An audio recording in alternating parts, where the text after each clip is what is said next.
Hello everyone, कैसे हैं आप सब। इंटरव्यू का स्टेज तब आता है पीसीएस या यूपीएससी के लिए जब आप प्रीलिम्स और मेंस क्वालिफाई कर जाते हैं। और उसके बाद इंटरव्यू बहुत ही इंपॉर्टेंट है। महत्वपूर्ण क्यों है? क्योंकि उसको अगर आपने क्वालिफाई कर लिया, जो आप चाहते थे वो सीट भी मिल सकती है, नहीं तो एटलीस्ट सिलेक्शन तो हो गया, कम से कम एक झंझट तो दूर हो गया। दूसरा, अगर नहीं हुआ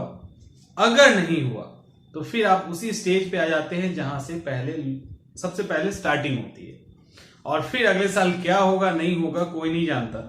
तो कुल मिला के कहने का मतलब यह है कि इंटरव्यू बहुत ही महत्वपूर्ण है। जब इंटरव्यू, यहां पे इमेज दिया भी हुआ है, कुछ चीजें दी गई कि इंटरव्यू के दौरान क्या ध्यान रखें, ये तो बाद की बात है। लेकिन इसमें जो भी चीजें दी गई हैं, dress, sitting style, body language, face expression, answer style, ये सारे वो चीज है जो हमारे अंदर ऑलरेडी होना चाहिए। वैसे ही होना चाहिए, इंटरव्यू दे या ना दे, एक डिसेंट पर्सन के अंदर वो होना चाहिए या एक पढ़े लिखे इंसान के अंदर होना चाहिए। बट चूंकि यूपीएससी या पीसीएस, अगर बिहार 64 के इंटरव्यू की बात करें तो इस तरह की जो इंटरव्यू होती है वो रियल में इंटरव्यू होती है। मतलब को समझिए, इंटरव्यू आपके अंदर जाके व्यू करना, देखना कि आपकी जो पर्सनालिटी है, आपका जो व्यक्तित्व है, क्या इस तरह के बड़े पोस्ट के लिए है कि नहीं। कहीं ऐसा तो नहीं होगा 10 चीजें आ जाएंगे, आप पैनिक हो जाएंगे। पता चला कि आप डीएसपी हैं, कहीं के एसडीएम हैं, एक जगह मोर्चा संभाल लो, ठीक वहां पे ठीक हो रहा है, दूसरा गड़बड़ हो रहा है, दूसरा संभाल रहे, तीसरा गड़बड़ हो रहा है, कुल मिला के सिचुएशन काफी पैनिक हो गई, आप उसको संभाल नहीं पा रहे हैं। बहुत सारी चीजें होती है। उस पैनिक सिचुएशन के दौरान आप, हो सकता है कुछ ऐसा वर्ड पब्लिकली बोल दे जिसका और ज्यादा एग्रेशन और आग में घी डालने का काम कर ले। बहुत सारी चीजें हैं जो यहां पे मायने रखती है, बहुत सारी चीजें हैं। तो ये जो भी चीजें हैं ये वैसे डे टू डे लाइफ में भी हमें आनी चाहिए, बट इंटरव्यू के दौरान हमें खास करके इस बात का ध्यान रखना होता है। और क्योंकि हर आदमी का एकेडमिक बैकग्राउंड उस तरह का नहीं है, बहुत सारे लोग सरकारी स्कूल में पढ़े हैं और अभी एज होने के कारण बहुत सारे, मुझे जहां तक जानकारी है और कुछ लोग जुड़े भी हैं, उन्होंने जब पढ़ाई की है तो उनके स्कूल में उस समय बेंच भी नहीं हुआ करता था, वो बोरा लेके जाते थे और बैठ के पढ़ते थे। तो उनसे ये उम्मीद करना कि आपका ड्रेसिंग सेंस बहुत अच्छा होगा या आपने बचपन से ही बहुत अच्छा आंसर राइटिंग किया है, बहुत अच्छे से डिसिप्लिन में बोला है, ये कहीं ना कहीं बेईमानी होगी। क्योंकि उनको कुछ उस तरह से प्राइवेट कोचिंग के जैसा या प्राइवेट स्कूल के जैसा माहौल तो मिला नहीं। तो बेसिकली इस तरह की पर्सनैलिटी डेवलप करने में दिक्कत तो है। एक जो जेन्युइन बात है वो है, ठीक है। और आगे जाके भी उन्होंने प्लेन ग्रेजुएशन कर लिया, हिस्ट्री, ज्योग्राफी, पॉलिटी, सिंपल जो कॉलेज होता है वहां पे कर लिया, जहां पे कोई इस तरह का माहौल नहीं था, जहां पे शर्ट पैंट टाई वाई लगा के जाया जाए। तो ये भी चीजें हैं। कुछ लोग ने एक अच्छी स्कूलिंग की है और अच्छे से कॉलेज किया है, तो ये सारी चीजें उनके साथ है। तो कहीं ना कहीं थोड़ा सा गैप बन रहा है, यहां पे गैप बन जाता है। तो दोनों ही तरह के स्टूडेंट जिन्होंने ऑलरेडी पूरे डिसिप्लिन के तहत बातचीत करना, बोलना सब सीखा है, और जिन्होंने बिल्कुल ही नहीं सीखा है, गैप तो है। इंटरव्यू के दौरान इसको पूरा करना है। लेकिन यही अहम नहीं है कि आपकी एकेडमिक बहुत अच्छे से हुई है या आपकी एकेडमिक बहुत अच्छे से नहीं हुई तो सिलेक्शन का आधार नहीं। अभी जो इंटरव्यू हमारे यहां चल भी रहा है, हम लोग इंटरव्यू लगातार ले भी रहे हैं, तो इसका भी एक्सपीरियंस शेयर करूंगा और जो भी चीजें वो सारी बातें करूंगा कि आपको किन किन चीजों पे ध्यान रखना चाहिए। देखिए, इंटरव्यू के दौरान ध्यान से समझिए, सुनिए, क्योंकि इंटरव्यू को लेकर एक बड़ा ही पैनिक सिचुएशन है। स्टूडेंट इधर से उधर भागते रहते हैं, 15 जगह से 15 तरह की इंफॉर्मेशन आ जाती है। करे क्या? मैंने प्रीलिम्स के दौरान भी, मेंस के दौरान भी और ये इंटरव्यू के दौरान भी, देखो एक चीज का हमेशा ध्यान रखना कि आप यूनिक हैं, आपका डीएनए यूनिक है, आप यूनिक हैं। आपके तरीके भी अलग हो सकते हैं, बैठने के, बोलने के, चीजों को रिप्रेजेंट करने का आपका अपना तरीका हो सकता है। उस तरीके को नहीं जाने दीजिए। आपको कट कॉपी पेस्ट नहीं करना है, उस तरीके को आपको नहीं जाने देना है, ठीक है। उसको रखना है। उसके अंदर जो थोड़ी बहुत उतार चढ़ाव है, थोड़ी बहुत गड़बड़ियां हैं, उसी को ठीक करनी है। एक और इंटरव्यू को लेके है कि इंटरव्यू के दौरान बहुत सारे ऐसे सवाल पूछ दिए जाते हैं इंटरव्यू के दौरान, मॉक इंटरव्यू के दौरान, जिसमें बहुत बार कॉन्फिडेंस चला जाता है, तो वो भी करने की जरूरत नहीं है, क्योंकि मैंने भी बोला है कि ये मॉक इंटरव्यू है। यहां से आपके बहुत सारे फैक्ट्स, आपके बहुत सारे कॉन्सेप्ट नहीं पूछे जाएंगे। आपको पता है कि आपको ये सारी चीजें मालूम है, तो आपसे मेन ये देखा जाएगा कि आप कोई सवाल का जवाब नहीं देते हैं तो क्या असहज स्थिति में तो नहीं आ जा रहे हैं। ये सारी चीजें यहां पे ध्यान दी जाती है। एक एक करके देखिए कि जो एकदम से एसेंशियल है, जो आपको ध्यान रखना है, पहला ड्रेसिंग सेंस जरूरी है। जो मैंने शर्ट पहना है, ये शर्ट पहन के आप नहीं चले जाएं, जैकेट वैकेट लगा के नहीं चले जाएं। लड़कों के लिए, लड़कियां भी जींस टॉप में नहीं चली जाए। मतलब एक कहने का एक डिसेंट ड्रेस होना चाहिए। लड़कियों के लिए सलवार सूट भी हो सकता है, साड़ी भी हो सकती है। लड़के के लिए शर्ट पैंट ब्लेजर भी हो सकता है, कोट पैंट भी हो सकता है, और शर्ट पैंट के साथ टाई भी हो सकता है। तो शर्ट जो आप यूज कर रहे हैं, और या जो लड़कियां साड़ी या कपड़े यूज कर रही है, कोशिश कीजिए लाइट कलर यूज करने का। हार्ड एंड फास्ट कोई रूल नहीं है, आप अपने कंफर्ट ड्रेस के साथ जा सकती हैं, कलर के साथ जा सकती हैं, लेकिन कोशिश कीजिए कि लाइट कलर थोड़ा सा ज्यादा, आपके कलर कोई भी हो, आप व्हाइट हो, ब्लैक हो, या क्या कहते हैं उसको, श्यामल कलर जिसको कहते हैं, कोई भी कलर के हो, तो लाइट कलर थोड़ा सा ज्यादा निखार देता है। एक एग्जांपल, अभी मैंने ये शर्ट पहना है, ये डार्क है, अगर यहां पे लाइट पहन के आता तो थोड़ा सा और जो चेहरा है वो और खिल के आता। ये होता है कलर कॉम्बिनेशन इसको कहते हैं, तो उसका भी थोड़ा सा ध्यान रखिए। रखना चाहते हैं तो, लेकिन नहीं रखना चाहते तो चलेगा, बट कोशिश करनी चाहिए कि कोई भी चूक ना हो। गर्मी का मौसम है तो जरूरी नहीं है कि जबरदस्ती ब्लेजर या कोट को डाल लिया जाए लड़का के द्वारा, ठीक है। गर्ल्स बॉयज जो जाएंगे, जबरदस्ती नहीं डालनी है। शर्ट, एक अच्छा शर्ट हल्के कलर में, पैंट और एक टाई लगा लीजिए, काफी है, आप उसके साथ जा सकते हैं। यहां पे एक और बात कहना चाहूंगा, कहा ना ये लड़की के लिए खास करके है। यहां पे अंदर कर रहे हैं बहुत सारे जो एमबीए कर रहे हैं, इंजीनियरिंग बैकग्राउंड के हैं, स्कूलिंग अच्छी हुई है, उन्होंने खूब टाई वाई लगाया है, कंफर्ट है, कोट वोट खूब पहना है, कंफर्ट है, उस दिन भी पहन के चले जाएंगे।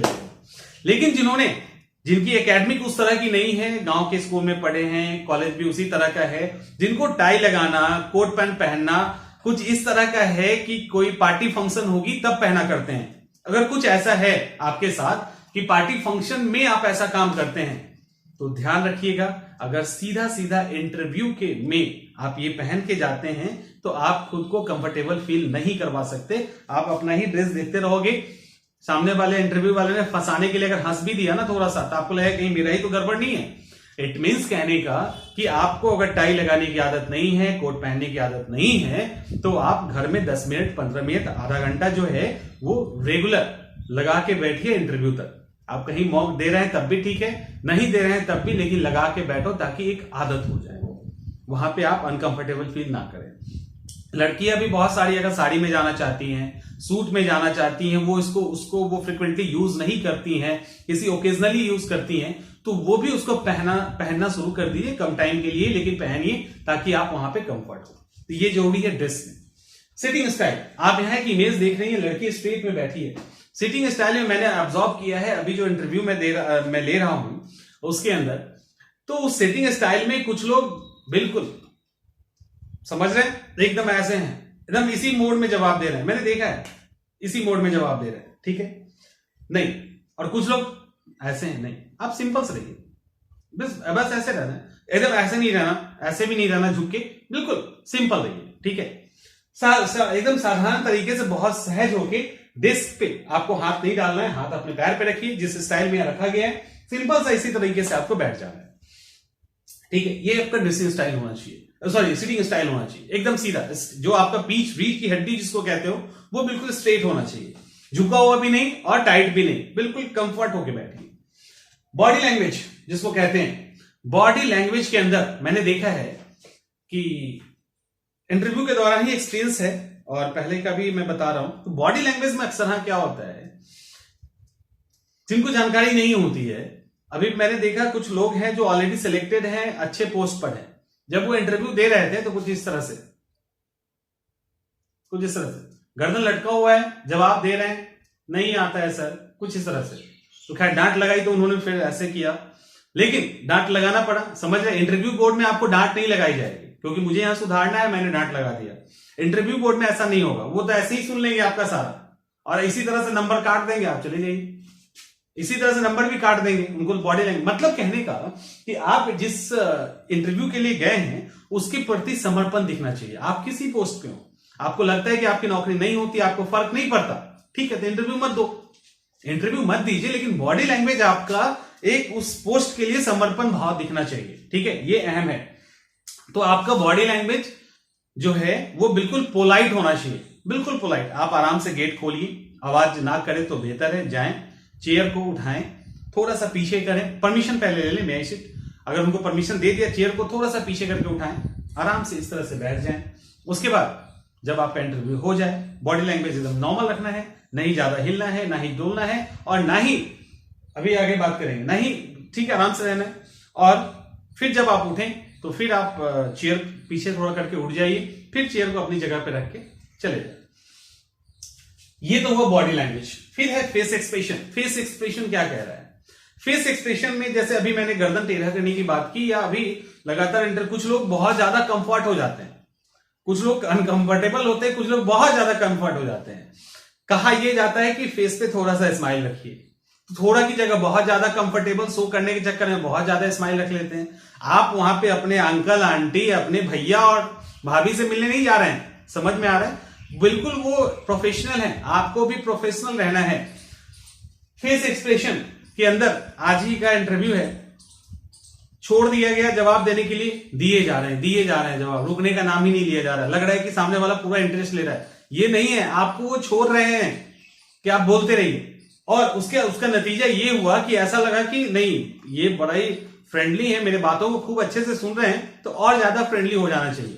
ये काम मत करना, क्योंकि वो तो आपको जज कर रहे हैं, वहां पे सब बैठा हुआ आपको जज कर रहा है, कोई आपको सुनने के लिए किसी में इंटरेस्ट नहीं है, क्यों सुनेंगे आपको? तो ध्यान रखिएगा, वो जज कर रहे हैं, तो आपका जो चेहरा है ना ही बहुत गंभीर होना चाहिए, सीरियस होना चाहिए, ना ही बहुत हल्का होना चाहिए, क्योंकि आप ऑफिसर है ना, आपको नाप तौल के जवाब भी देना है, और आपको नाप तौल के अपने फेस एक्सप्रेशन को भी रखना है, एक बैलेंस। अगर कुछ पैनिक सिचुएशन खड़ा कर दिए तब भी हल्का स्माइल होना चाहिए, ठीक है। आप सवाल का जवाब नहीं दे पा रहे हैं 4 5 6, तब भी हल्का सा कंट्रोल में रहिए, और अगर आप बहुत बेहतर जवाब दे रहे हैं तब भी कंट्रोल में रहिए। यानी हर स्टेज में आपको अपने एक्साइटमेंट को कंट्रोल करना है, ये बहुत ही अहम है, फेस एक्सप्रेशन। अब है आंसरिंग स्टाइल। अभी जैसा कि मैंने आपको बोला भी है, आंसरिंग स्टाइल के दौरान क्या होता है कि 2-3 चीजें होती है। पहला, आपको आंसर नहीं आ रहा, कुछ लोग नो सर आंसर नहीं आता, नहीं सॉरी सर आंसर नहीं आ रहा इसका, या आपको, मैंने ये भी देखा है कि सामने वाला आंसर क्वेश्चन पूछ रहा है, जो कैंडिडेट है उसको लगा अरे ये तो क्वेश्चन मेरे पूरे रेंज में, पूरा खुश है, ये क्वेश्चन तो पूरे मेरे रेंज में, पूरा खुश है, और सामने वाले ने आंसर क्वेश्चन पूरा किया भी नहीं, इन्होंने आंसर शुरू कर दिया।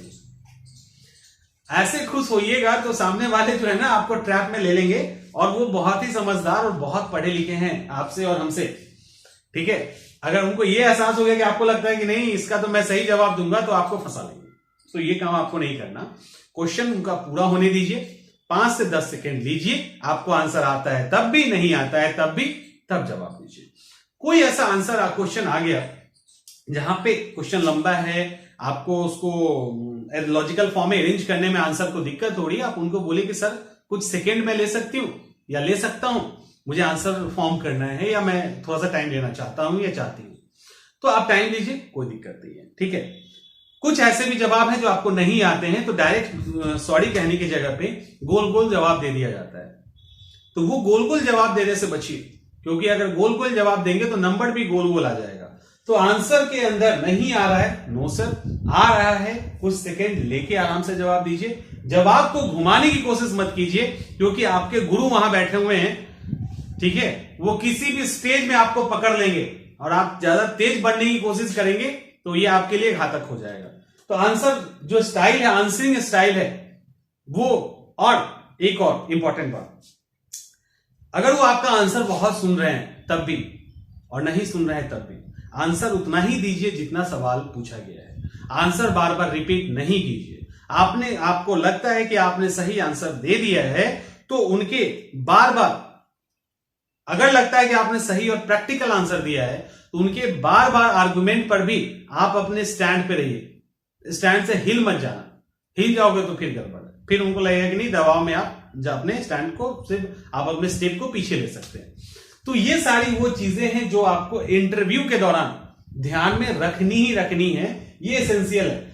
इसके बाद नंबर आता है कि आपके ऑप्शनल पेपर से, आपके पर्सनालिटी से, आपने जो बायोडाटा में दिया है उससे, ये सारे सवाल आपसे पूछे जाते हैं। ठीक है, करंट अफेयर्स से ये सारे सवाल होंगे। ये तो है सवाल एंड जवाब, आपको उन्होंने सवाल किया, आप जवाब दे रहे हैं, लेकिन उसमें जो ड्रेस है, सिटिंग स्टाइल है, बॉडी लैंग्वेज है, फेस एक्सप्रेशन है, आंसर राइटिंग स्टाइल, यही आपको वहां यूज करना है, जो आपको मेंटेन, जो वहां पे चीजों को मेंटेन रखेगा। तो इसके तहत अगर आप आंसर करते हैं, आंसर नहीं भी करते हैं, क्योंकि कर दिया जो करना था पीटी और मेंस में, अब आंसर नहीं भी करते हैं, अगर ये सारी चीजें हैं, दो चार आंसर नहीं भी किया जा सकता, जनरली है, ईमानदारी से अपने आप को प्रेजेंट करते हैं, प्रैक्टिकल बात करते हैं, तो आपको एक अच्छा नंबर इंटरव्यू बोर्ड से मिल सकता है। बट आपको बॉडी लैंग्वेज और फेस एक्सप्रेशन पे पूरा कमांड करना होगा, कंट्रोल करना होगा। ठीक है, ये ध्यान रखना। और आंसर राइटिंग जो है आपको देने का जो तरीका है ये आना चाहिए। एक दो तीन सजेशन और मैं दे दूं कि आपको अपने पैर के नाखून से लेकर सर के बाल तक, सर के बाल से पैर के नाखून तक जो आपके बॉडी से जुड़ा हुआ इंफॉर्मेशन है वो सारा आपको पता होना चाहिए।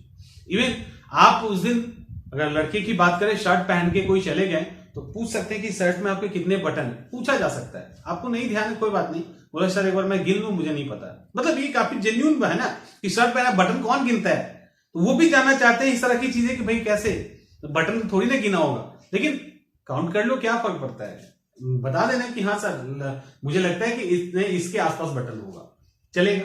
तो ज्यादा इधर उधर की बातें नहीं करना है। ठीक है, दूसरा, उसके बाद आपके ऑप्शनल पेपर पे आपको कमांड रखना है। कमांड का मतलब बहुत डीप में नहीं जाके, कमांड का मतलब जो ओवरव्यू है वो। कई बार आप अपने ऑप्शनल पेपर से, आपका ग्रेजुएशन पेपर या एमए का पेपर अलग होता है, ऑप्शनल पेपर अलग होता है। तो ग्रेजुएशन और एमए का जो पेपर है अगर ऑप्शनल से अलग है तो अलग क्यों है, इसका जवाब, और उस पेपर जो आपने चूंकि उसको छोड़ दिया है, ग्रेजुएशन और एमए का पेपर, तो उससे रिलेटेड भी जनरल क्वेश्चंस आपसे पूछे जा सकते हैं। नहीं आए तो बोलना कि सर बहुत लंबा समय हो गया है, तो बहुत सारी चीजें जो है वो दिमाग से हट गई है, तो इसके कारण जो जनरल सवाल है वो तो आपको याद ध्यान रखना ही है। और जो काफी डीप में अगर पूछा जाए तो आप ये जवाब दे सकते हैं कि बहुत दिन हो गया सर उस ऑप्शन को पढ़ा हुआ, तो अब रिकॉल उतना नहीं कर पा रहा हूं, तो सॉरी मैं इसका जवाब नहीं दे सकता हूं, करके आप निकल जाइए। इसके बाद करंट अफेयर्स पे ध्यान रखिएगा खास करके। क्यों?